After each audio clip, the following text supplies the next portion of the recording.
వచ్చినటువంటి మా అందరికీ మీ మాటల ద్వారా ఆత్మీయమైన మేలును, ఆత్మీయ అభివృద్ధిని, సంఘక్షేమాన్ని అనుగ్రహించుతురని మా ప్రియ రక్షకుడైన క్రీస్తు యేసు నామమున స్తోత్రములు చెల్లించి ప్రార్థించి వేడుకొనుచున్నాం మా పరమ తండ్రి. ఆమేన్.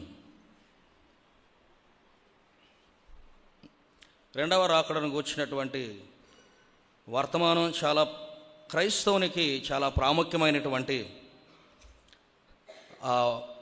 అంశం, నేర్చుకోవాల్సినటువంటి విషయం. రెండవ రాకడను గురించిన సంగతులు ఎన్నిసార్లు మనము రెండవ రాకడను గురించి వింటున్నా మన జీవితాలలో ఒక తెలియని ఒక అనుభూతి, ఆనందం, సంతోషం ఖచ్చితంగా కలగక మానదు. ఎందుకంటే ప్రభువు మనకు సిద్ధపరిచిన ఆ గొప్ప భవిష్యత్తు ఎంతో ఉన్నతమై మన జీవితాలలో ఆ శాశ్వతమైనటువంటి ఆ భవిష్యత్తును మనం ఆలోచించినప్పుడు ప్రభువును మనము ఘనపరుస్తాం, ఆయనను మనం హెచ్చిస్తాం. ఈ ఉదయకాలపు సమయంలో ఎస్తేరు గ్రంథంలో మనం చదవబడినటువంటి ఈ భాగం రాకడకు సంబంధించినది కాదు, కానీ ప్రభువైన యేసుక్రీస్తు రాకడ వెలుగులో జీవిస్తున్న మన జీవితాలలో ఆయన మనం ఎదుర్కొనబోతున్నాం. అయితే ఆ ఉన్నతమైనటువంటి ఆ అనుభవంలోనికి, పాతాళానికి మాత్రమే సరిపోయినటువంటి మన జీవితాలను, అగ్నిగుండానికి మాత్రమే సరిపోయినటువంటి మన జీవితాలను ప్రభువు మనలను ప్రేమించి కనికరము చూపించి పాతాళానికి వెళ్లకుండా మనలను రక్షించి తన పరిశుద్ధమైన రక్తమును కార్చి ప్రాణమును అర్పించి పునరుద్ధానుడై తిరిగి లేచి పరలోకానికి మనలను చేర్చిన ఆ అద్వితీయమైనటువంటి ఆ రక్షణ కార్యాన్ని మనం జ్ఞాపకం చేసుకునే ఉదయకాలం ఆయనను ఆరాధన చేశాం, ఆయనను జ్ఞాపకం చేసుకున్నాం. భవిష్యత్తులో మనం పొందుకోబోయే ఆ ఉన్నతమైనటువంటి ఆ స్వాస్థ్యం, ఆ పరలోక రాజ్యపు ప్రవేశం, ఆ ప్రవేశానికి ఎన్నికైన మన జీవితాలు ఒకసారి ఆలోచన చేస్తే ఎస్తేరు జీవిత కోణంలో నుంచి మనం ఆలోచన చేయగలిగితే ఎంతైనా ఆశీర్వాదకరమని నేను భావిస్తూ ఉన్నాను. ప్రియమైన సోదరి సోదరులారా, ఈ భాగంలో ఎస్తేరును మనం గమనించినప్పుడు ఎస్తేరు ఒక అనామకురాలు, ఎస్తేరు ఒక అనాథ, తల్లిదండ్రులు లేనిది. ప్రభువు లేదా దేవుడు ఎస్తేరు గ్రంథంలో తనను పరిచయం చేసేటప్పుడు ఎలా పరిచయం చేశాడు అంటే, తల్లిదండ్రులు లేనిదిగా ఒక అనాథ వ్యక్తిగా తాను పినతండ్రి దగ్గర తాను పెంచబడినదిగా అక్కడ గమనిస్తూ ఉన్నాం. ప్రియమైన వారలారా, ఎస్తేరు గ్రంథములో 10 అధ్యాయాలు ఉన్నాయి. ఈ 10 అధ్యాయాలలో కూడా దేవుడు అన్న పదం మనం ఎక్కడా చూడలేం. దేవుడు అన్న పదాన్ని ఎక్కడా మనం నేరుగా చూడలేం. కానీ దేవుని గూర్చిన సంగతులు అనేకమైనవి ఈ గ్రంథంలో మనం ఆలోచన చేయగలం. ఈ గ్రంథం అంతా కూడా ఒక్క మాటలో చెప్పాలి అంటే అసంపూర్ణమైనటువంటి మానవుని ద్వారా దేవుడు జరిగించిన సంపూర్ణమైన కార్యాలు. God's perfect things through imperfect people అనే కంటెంట్ ఈ 10 అధ్యాయాల్లో మనం గమనించగలం. ప్రియమైన వారులారా, ఎస్తేరు తాను అనాథే కావచ్చు, ఎన్నికలేనిదే కావచ్చు, అనామకురాలే కావచ్చు, అయోగ్యురాలే కావచ్చు, మనం చదవబడినటువంటి ఈ భాగంలో అయితే రెండవ అధ్యాయంలో 17వ వచనం ఈ గ్రంథానికి ప్రాముఖ్యమైనటువంటి వచనం. ఇది కీవర్డ్స్. 17వ వచనాన్ని మనం గమనిద్దాం. 2వ అధ్యాయం 17వ వచనం. స్త్రీలందరికంటే రాజు ఎస్తేరును ప్రేమించెను. కన్యలందరికంటే ఆమె అతని వలన దయా దాక్షిణ్యములు పొందెను. అతడు రాజ్య కిరీటమును ఆమె తల మీద ఉంచి ఆమెను వస్తికి బదులుగా రాణిగా నియమించెను. ఒకప్పుడు ఎవరి ప్రేమకు నోచుకోనిది ప్రపంచానికి రాజు ప్రేమను ఇప్పుడు నోచుకున్నది 17వ వచనంలో. ఒకప్పుడు దయా దాక్షిణ్యములు లేనిదై బహుశా జీవించి ఉండవచ్చేమో, ఇప్పుడు రాజు యొక్క దయా దాక్షిణ్యములు పొందినది. ఒకప్పుడు అయోగ్యురాలు, ఇప్పుడు రాజుకు రాణైంది. రాజ్య కిరీటం ఆమె తల మీద ఉంచబడింది. ఎంత మార్పు! ఎన్నిక లేనటువంటి ఎస్తేరు ఎన్నిక చేయబడింది. అనామకురాలైన ఎస్తేరు ఇప్పుడు రాజుకు రాణిగా చేయబడింది. అయోగ్యురాలైనటువంటి ఎస్తేరు రాజ్య కిరీటం ధరింప చేయబడింది. దీనిని మన జీవితాలు అన్వయించుకుంటే, మనం ఒకప్పుడు పాపముల చేత అపరాధముల చేత చచ్చిన వారు, ఒకప్పుడు మనం ఎన్నిక లేని వారు, జిగటగల దొంగ ఊబిలో నాశనకరమైనటువంటి గుంటలో ఉన్నటువంటి వారు. కానీ మన జీవితాలను ప్రభు ఏం చేశాడు? ఆయన మనల్ని ప్రేమించాడు. క్రీస్తు మిమ్ములను ప్రేమించి పరిమళ వాసనగా ఉండుటకు తన్ను తాను ఏం చేశాడు?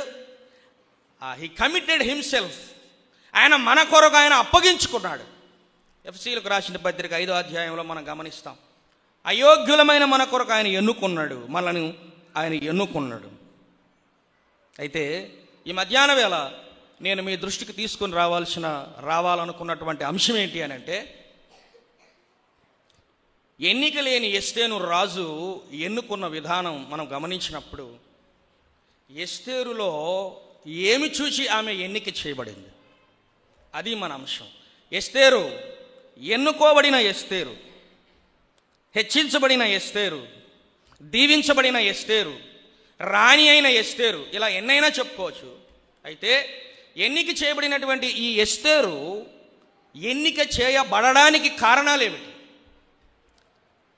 ఆమె ఎన్నిక చేయబడడానికి కారణాలు ఏంటో నేను 3 కారణాలు మీ దృష్టికి తీసుకుని వచ్చి నేను నా వర్తమానాన్ని ముగిస్తాను.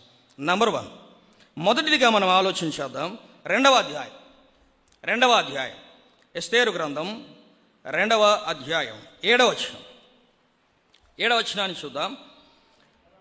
తన పినతండ్రి కుమార్తె అయిన హదస్సా అను ఎస్తేరు తల్లిదండ్రులు లేనిదై ఉండగా అతడు ఆమెను పెంచుకొనెను.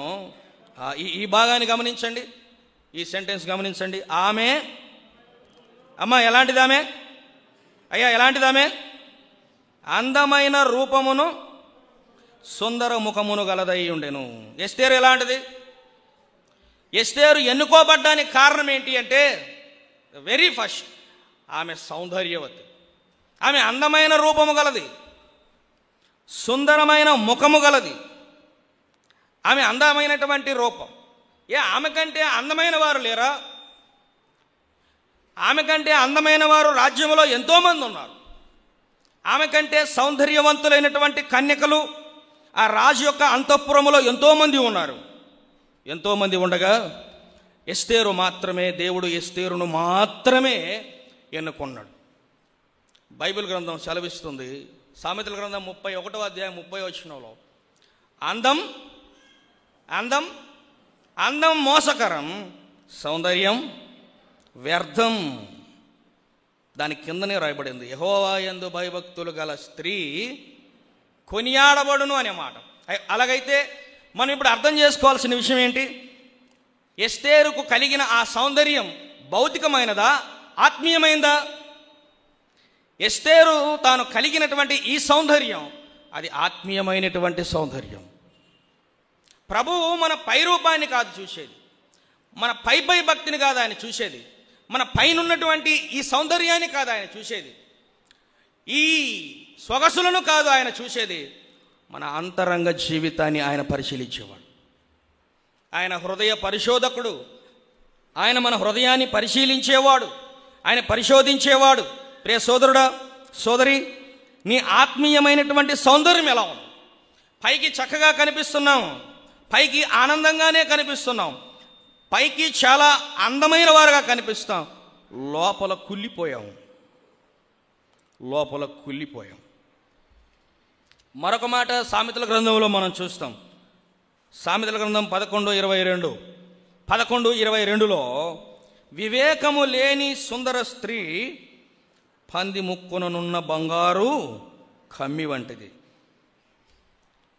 బంగారు కమ్మి విలువైనదే, బంగారు విలువైనదే, కానీ అది ఉన్న చోటు సరైనది కాదు.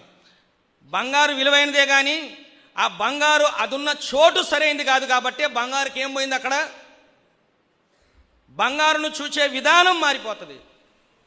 బంగారువే మంచి జీవితాన్ని కలిగి ఉన్న దానివే సోదరుడా, యవనస్తురాలా, మంచి జీవితాన్ని కలిగి ఉన్న వాడవే, మంచి జీవితాన్ని కలిగి ఉన్నదాన్ని. కానీ నీవు ఉన్న స్థానం ఎలాంటిది?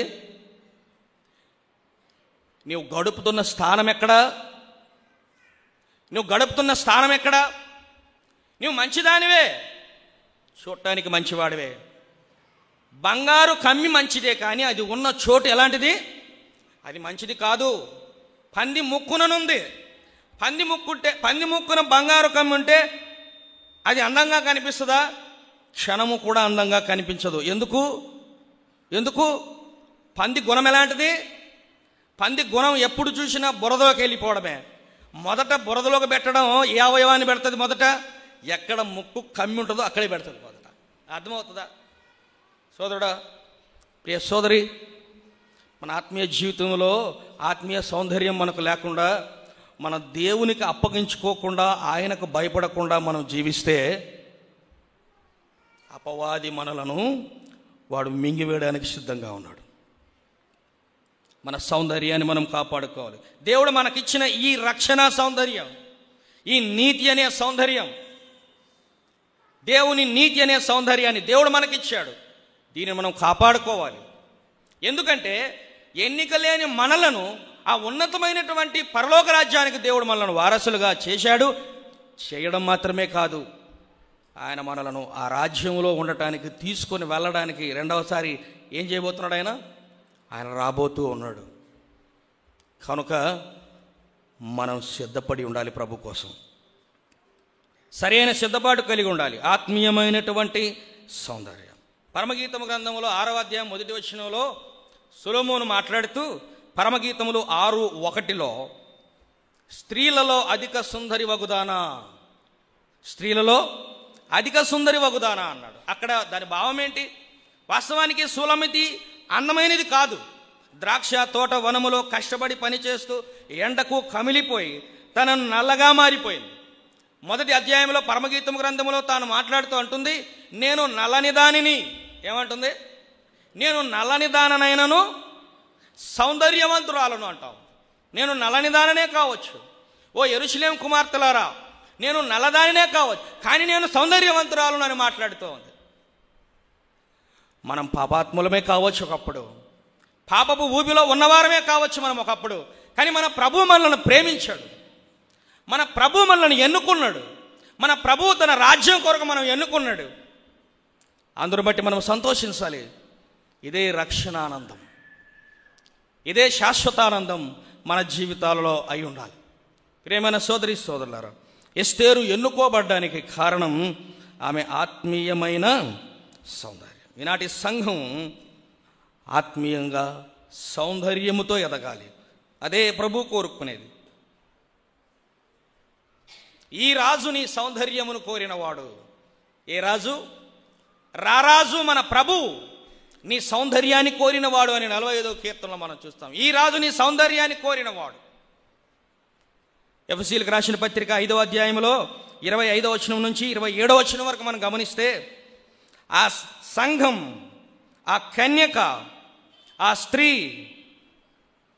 ముడత లేనిదిగా, మచ్చ లేనిదిగా, కలంకం లేనిదిగా, పాపం లేనిదిగా, మలినము లేనిదిగా ఉండాలి అని ఆయన తన వాక్యం అనే ఉదక స్నానము చేత ఏం చేస్తున్నాడు?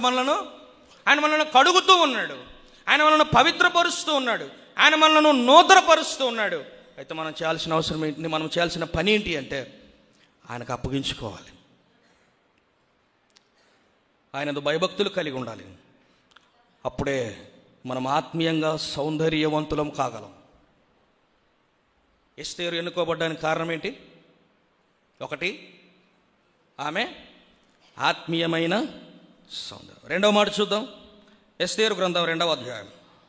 ఎస్తేరు గ్రంథం 2వ అధ్యాయం 8వ వచనాన్ని గమనిద్దాం. 8వ వచనం. రాజాజ్ఞయు అతని నిర్ణయమును ప్రచురము చేయబడి కన్యకలు అనేకులు షూషను కోటకు పోగు చేయబడి హేగే వశమునకు అప్పగింపబడగా ఎస్తేరును రాజు యొక్క నగరునకు తేబడి స్త్రీలను కాయు హేగే వశమునకు అప్పగింపబడెను. ఎస్తేరు వాస్తవానికి ఇక్కడ మనం గమనించగలిగినట్లయితే మొర్దెకై తనను పంపించాడు. షూషను కోటకు మొర్దెకై పంపించాడు, వెళ్ళింది. అక్కడ హేగే అనే ఒక వారిని కన్యకలందరినీ పోగు చేసి వారిని సిద్ధపరిచే ఆ హేగే అనే ఒక నపుంసకునికి ఈ కన్యకలందరినీ అప్పగించాడు. తాను ఒప్పుకుంది. రాజు అంతఃపురానికి వెళ్ళమన్నాడు, మొర్దెకై ఒప్పుకుంది. అక్కడ హేగే వశమునకు అప్పగింపబడగా దానికి ఒప్పుకుంది. రాజు ఎదుట నిలవబడాలి, రాజు కోసం సిద్ధపడాలి. 6 నెలలు రాజు కోసం సిద్ధపడాలి. ఆహారము, తన సౌందర్యాన్ని మార్చుకోవడానికి కష్టపడాలి. రాజు ఎదుట నిలబడి ఎన్నిక చేయబడాలి అంటే కష్టపడాలి. వీటన్నిటిలో ఎక్కడ కూడా ఎస్తేరు నేను వెళ్ళను అన్న మాట ఎక్కడైనా కనిపిస్తుందా? మనకు కనిపిస్తుందా? ఎక్కడ కూడా ఎస్తేరు ఎదురు మాట్లాడినట్లుగా కనిపించదు. ప్రభువు మనతో మాట్లాడుతున్నప్పుడు మనం ఏం చేయాలి? ప్రభువు ఆయన కొరకు నీవు అనుభవించాల్సినటువంటి ఆ పరిస్థితులను అనుమతించినప్పుడు ఎస్ లార్డ్, సరే ప్రభా అనే మాట మనం నేర్చుకోవాలి. కాదు ప్రభు, అలా కాదు ప్రభా ఇది ఎలా ప్రభా ఇలా ఉంటే ఎలా తండ్రి? ప్రభు అనుమతించినప్పుడు మనం అనుభవించడం నేర్చుకోవాలి, వాటిని తల ఒగ్గడం నేర్చుకోవాలి, విధేయత నేర్చుకోవాలి. ఇక్కడ నేను జ్ఞాపకం చేయాల్సినటువంటి విషయం ఏంటి అని అంటే, ఎస్తేరు అంతఃపురానికి రావడం దేవుని చిత్తం. అంతఃపురం నుంచి తాను హేగేకు అప్పగింపబడడం దేవుని చిత్తం. హేగే దగ్గర నుంచి అహశ్వేరోషు రాజు ఎదుటకు తీసుకురావడం దేవుని చిత్తం. దేవుని చిత్తానికి వెనువెంట లోబడుతూ వస్తుంది. అహశ్వేరోషు దేనికి సూచన? అహశ్వేరోషు గర్వానికి సూచన. తన రాజ్యంలో ఉన్నటువంటి ఆ సంపద అంతా కూడా చూపించటానికి, తన ఘనత, తన మహత్యాతిశయాన్ని అక్కడ ఉన్నటువంటి 127 సంస్థానములలో హిందూ దేశం మొదలుకొని కూసు దేశం, India to Africa, total world wide తన యొక్క ఆ రాజ్యపు ఆ మహత్యాతిశయాన్ని చూపించడానికి మొదటి అధ్యాయంలో అవన్నీ మనం గమనించగలం. అవన్నీ చూపించడానికి 6 నెలల టైం తీసుకున్నాడు. 6 నెలల టైం పట్టింది. అహశ్వేరోషు తాను కలిగి ఉన్నటువంటి ఆ సంపదను బట్టి, తాను కలిగి ఉన్నటువంటి ఆ కీర్తిని బట్టి, ఆ ఘనతను బట్టి, ఆ ఖ్యాతిని బట్టి గర్వించాడు అహశ్వేరోషు రాజు. వాటిని చూపించాలనుకున్నాడు, ప్రపంచానికి చూపించాలనుకున్నాడు. అహశ్వేరోషు గర్విష్టి. మరొక మాట, వస్తి రాజుకు అవిధేయురాలుగా జీవించింది. భర్త మాట వినని అవిధేయురాలు వస్తి. భర్త మాటకు లోబడనిది వస్తి. ఇక్కడ ఏం చెప్పాలనుకుంటున్నాను అంటే, ఎస్తేరు తన చుట్టూ గర్విష్ఠులు ఉన్నారు, తన చుట్టూ గర్వ సంబంధమైనటువంటి పరిస్థితులు ఉన్నా, తన చుట్టూ అవిధేయులైనటువంటి వారున్నా, దేవునికి దూరం చేసే ఆ ఆలోచన కలిగే వ్యక్తుల మధ్య జీవిస్తున్నా, వాటికి ఇంపాక్ట్ అయ్యే పరిస్థితులు ఉన్నప్పటికీ కూడా ఎస్తేరు ఏం కాలేదు. వాటికి ప్రభావితురాలు. సోదరుడా, సోదరి, లోకాన్ని చూసి ప్రభావితురాలు అవుతున్నావు. నువ్వు లోకంలో ఉండే సమస్యలు చూసి ప్రభావితులవుతున్నావు. దేవుని నుండి దూరం అవుతున్నావు. నీ పట్ల దేవుని చిత్తం ఏంటో నీవు ఎరుగుదువా? నీకు తెలుసా? Have you know the will of God in your life? నీ జీవితంలో దేవుని చిత్తం ఏంటో నీకు తెలుసా? దేవుని చిత్తాన్ని తెలిసి బ్రతుకుతున్నావా? ఎన్నిక చేయబడింది. ఎస్తేరు ఎన్నిక చేయబడ్డానికి కారణం ఏంటి? ఒకటి, తన ఆత్మీయమైన సౌందర్యం కలిగింది. రెండు, దేవుని చిత్తమునకు లోబడే గుణం కలిగింది. ప్రియులారా, మన జీవితంలో దేవుడు ఉన్నతమైన స్థానానికి తీసుకెళ్లాలంటే మనం ఏం కష్టపడాల్సిన అవసరం లేదు. మానవ ప్రయత్నాల ద్వారా పైకి పోవాలని చూసిన వాళ్ళంతా కిందకి పోయారు. అది మీరైనా నేనైనా ఎవరైనా మన ప్రయత్నాల ద్వారా మనం పైకి పోవాలని చూస్తే దేవుడు కొడితే ఒక్కసారి కిందకి వచ్చి కూర్చుంటాం అంతే, మళ్ళా లేవలేం, మళ్ళీ రాలేం. దేవుడే మనల్ని తీసుకెళ్ళాలి. దేవుడు మనల్ని ఒక స్థానములో ఒక సమయంలో మనల్ని తీసుకొని వెళ్ళాలనుకున్నప్పుడు దెర్ ఇస్ ఎ ప్రాసెస్, ఒక ప్రాసెస్ ఉంటుంది. ఆ ప్రాసెస్ వరకు మనం వెయిట్ చేయాలి. We have to wait. There is no another option. వేరే ఆప్షన్ లేదు, మనం వెయిట్ చేయాలి అంతే. Yes Lord, yes Lord, yes Lord, yes Lord. ఇదొకటి నేర్చుకుంటే చాలు. సరే ప్రభువా, ఈ పరిస్థితిని అనుమతించారా? ఓకే, సరే ప్రభువా. శ్రమ ఇచ్చావా? సరే ప్రభువా. ఇబ్బందులు ఇచ్చావా? సరే. ఆర్థిక ఇబ్బందులు ఇచ్చావా? సరే. అవమానాలు ఇచ్చావా? ఆవేదన ఇచ్చావా? కన్నీరు ఇచ్చావా? సరే ప్రభువా, ఓకే. ఎస్తేరు మారు మాట పలకనిదై తాను లోబడింది. ఎస్తేరు ఎన్నిక చేయబడ్డానికి రెండవ కారణం ఏంటి? దేవుని చిత్తానికి లోబడింది. దేవుని చిత్తానికి లోబడింది. మూడవ మాట జ్ఞాపకం చేసుకుందాం. ఎస్తేరు గ్రంథం 2వ అధ్యాయం. ఎస్తేరు గ్రంథం 2వ అధ్యాయం 20వ వచనం. ఎస్తేరు మొర్దెకై యొక్క పోషణ మందున్న కాలమున చేసినట్టుగానే ఇప్పుడును అతని మాటకు ఆమె లోబడుచుండెను గనుక మొర్దెకై తనకు ఆజ్ఞాపించిన ప్రకారము ఎస్తేరు తన జాతినైనను తన వంశమునైనను తెలియజేయకయుండెను. మొర్దెకై ఏమన్నాడు? ఎస్తేరును పెంచి పెద్ద చేసిన పినతండ్రి అయిన మొర్దెకై ఎస్తేరుకి ఏం చెప్పాడు? అమ్మా, నువ్వు రానైన తర్వాత, నువ్వు అంతఃపురానికి వెళ్ళిన తర్వాత, రాజు కోటకు వెళ్ళిన తర్వాత నువ్వు చేయాల్సిన పని ఏంటో తెలుసా?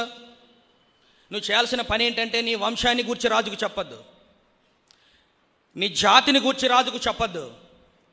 అంటే ఇది అబద్ధాలు నేర్పించటమా? ఇది అబద్ధాలు నేర్పించటం కాదు. నీ జాతి గూర్చి నువ్వు చెప్పకూడదు, నీ వంశాన్ని గురించి నువ్వు చెప్పకూడదు అంటే ఇక్కడ ఆలోచించాల్సిన సమయం చాలా ఉంది. కానీ సింపుల్గా చెప్పాలి అంటే, సులభంగా చెప్పాలి అంటే, ఎస్తేరు మొర్దెకై ఎస్తేరు రాణి కాకముందు ఈ మాట చెప్పాడు, రాణి అయిన తర్వాత కూడా దానిని పాటించింది. చూడండి ఒకసారి, అక్కడ 20వ వచనాన్ని మళ్ళా చదువుదాం. ఎస్తేరు మొర్దెకై యొక్క పోషణమందున్న కాలం అంటే తాను రాణి కాకమునుపు పినతండ్రి దగ్గర ఉంది. తాను రాణి కాకమునుపు పినతండ్రి దగ్గర ఎదుగుతూ ఉంది. పినతండ్రి మాట చెప్పున ఎదుగుతూ ఉంది. ఆయన పోషణ కాలంలో జీవిస్తుంది. తన పోషణ కాలమందున్న చేసినట్టుగానే ఇప్పుడును, అప్పుడు ఎలా ఉందో ఇప్పుడు అలాగే ఉంది. ఇప్పుడు రానయ్యింది, కోటలో ఉంది, తాను ఏం చేసినా చెల్లుతుంది, తాను ఎవరు చెప్పినా తన మాట చెల్లుతుంది. కానీ ఏం చేయలేదు. మొర్దెకై పోషణ కాలమందున్నట్టుగానే ఇప్పుడు కూడా ఆ విధంగానే ప్రవర్తిస్తుంది. నీ జాతిని గూర్చి చెప్పకు, నీ వంశాన్ని గూర్చి చెప్పకని రాజుకు చెప్తే తాను అలాగే జీవించింది. దీన్ని ఏమంటాం? దీన్ని వివేకము కలిగిన జీవితం అంటాం. అర్థమవుతుంది మాట? ప్రభు ఒక మాట అన్నాడు, నేను తోడేళ్ల మధ్యకు గొర్రెలను పంపునచ్చుగా మిమ్మల్ని పంపుచున్నాను, మీరు ఎలాగ ఉండాలి? మీరు పాముల వలె వివేకము కలిగి పావురము వలె నిష్కపటులై మీరు జీవించండి అన్నాడు. ఈ లోకం క్రైస్తవ్యాన్ని గమనిస్తుంది, ప్రపంచము క్రైస్తవ్యాన్ని గమనిస్తుంది. ఎందుకంటే క్రైస్తవ్యం అనేది ప్రత్యేకమైనది ప్రపంచంలో. Christianity is a unique in this world. ఈ ప్రపంచంలో ఇది అద్వితీయమైనటువంటి జీవితం, క్రైస్తవ జీవితం. దేవుడు సర్వసృష్టికర్త అయినటువంటి దేవుడు ఈ భూమి మీద ఆయన ఇష్టపడేది ఏదైనా ఉంది అంటే సంఘం, దేవుని సంఘం, మనమే. మనం ఎలా బ్రతకాలి లోకంలో చెప్పండి అమ్మా? నేను ముగిస్తున్నాను. అయ్యా, ఎలా బ్రతకాలి మనం? వివేకము కలిగి బ్రతుకుతాం. మన కుటుంబాలలో మనం ఎలా బ్రతకాలి? మన వ్యక్తిగత జీవితంలో మనం ఎలా బ్రతకాలి? క్రైస్తవుడిగా మనకు వివేకం లేకుండా అవివేకంగా బ్రతికితే ఎవరికి అవమానం? నీకా, నీ కుటుంబానికా, సంఘానికా, దేవునికా? మొట్టమొదటగా దేవునికి, ఆ తర్వాత సంఘానికి, ఆ తర్వాత నీ కుటుంబానికి. రాయబడినట్టు మిమ్మును బట్టియే కదా నా నామం అన్యజనుల మధ్య దూషించబడుతున్నదని ప్రభు అనలేదా? యేసుక్రీస్తు ప్రభువు అవమానపరచబడాలి అంటే మన ద్వారానే, మన క్రియల ద్వారానే, మన జీవితం ద్వారానే. మన అవివేకపు జీవితాన్ని మనం కలిగి ఉంటే ప్రభు అవమానపరచబడతాడు. ప్రియులారా, మన మాట తీరు, మన జీవితము తీరు, మన ప్రవర్తన తీరు, మన క్రియల తీరు, మన ఆరాధన తీరు, మన ప్రార్థన తీరు, ఎవ్రీథింగ్ అన్నీ కూడా ప్రభువును మహిమపరిచేదిగా ఉండాలి. మీరు భోజనం చేసినను, పానం చేసినను, మీరు ఏమి చేసినను ఎవరి కోసం చేయాలి? మీ మహిమ కోసం కాదు, నా మహిమ కోసం కాదు. ఎవరి మహిమ కోసం చేయాలి? దేవుని. మనం ఎందుకు సృష్టించబడ్డాం? మన కొరకా? మన ఇష్టానుసారంగా బ్రతకడానికా? మనం ఎందుకు కొనబడ్డాం? మనం మనసొత్తు కాదు, తన రక్తం చేత మనల్ని కొన్నాడు. మనం ఆయన ప్రజలం, మనం కొనబడిన వారం, మనం ఆయన చేత సృష్టించబడిన వారం. ఆయన పోలికలో మనం జీవించాలి. నీ దేహం చేత దేవుని ఏం చేయాలి? మహిమపరచాలి. ఆయనను మహిమపరచటమే మన జీవిత లక్ష్యం. ఆయన మహిమపరచటమే మన జీవిత పరమార్థం. దానికి మించి ఏమీ లేదు. ప్రియులారా, ఎస్తేరు యొక్క జీవితాన్ని ఆలోచించినప్పుడు ఎస్తేరు ఎన్నిక చేయబడింది అంతఃపురానికి. ఎస్తేరు ఎన్నిక చేయబడింది రాజు కోటకు. ఈనాడు మన జీవితాలు ఎన్నిక చేయబడ్డాయి. మన పరమ తండ్రి, మన రాజులకు రాజైన ప్రభు యొక్క రాజ్యానికి మనం ఎన్నిక చేయబడ్డాం. అయితే ఆత్మీయమైన సౌందర్యాన్ని మనం కలిగి ఉందాం. ఆయన చిత్తానికి లోబడదాం. మన దైనందిన జీవితంలో ఈ భూమి మీద వివేకం కలిగి బ్రతికి ప్రభువును ధైర్యంగా, సంతోషంగా ఎదుర్కోవడానికి పరిశుద్ధాత్మ దేవుడు మనకు సహాయం చేయనుగా. దేవుడు ఈ దయగల మాటలను మన వెనుకట్లో ఆయన దీవించునుగా. అందరికీ